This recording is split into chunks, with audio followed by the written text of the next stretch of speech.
我现在是在老挝首都万象的凯旋门。那这里不仅见证着老挝的独立与解放，其实也记录了中老两国之间的一段友谊历史。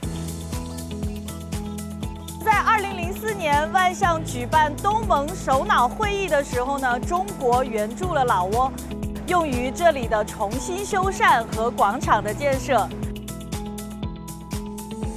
那现在这里呢，也变成了一个开放式的公园。而同时，也成为了大家来到老挝旅游打卡的第一站。那说到旅游，今年4月份，中老铁路也开通了国际客运列车。想要知道来老挝可以带什么样的伴手礼回国吗？跟我们的镜头一起去打卡。来买东西，当然一定是要来到商超，这里就是老挝的天花板超市。我一到就看到了这么大一个展台，老挝啤酒，哇，50年了，50年的历史了，看到吗？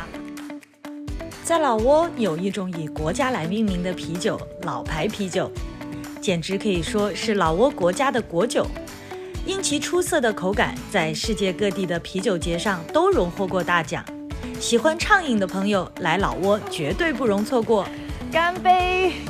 来东南亚最幸福的就是实现了水果自由。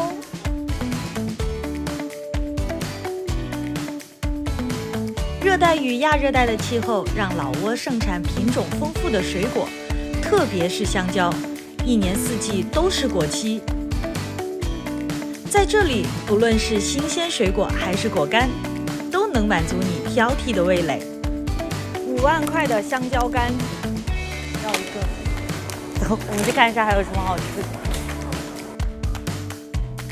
的。咖啡，这个绝对是首选。老挝咖啡品质独特，主要种植有阿拉比卡和罗布斯塔2个品种，口感醇厚香柔。困了累了，来杯正宗老挝冰咖啡，绝对能赶走你一天的疲倦。好香。那2024也是老挝的旅游年，欢迎大家来到老挝去亲自感受这里的美食宝藏。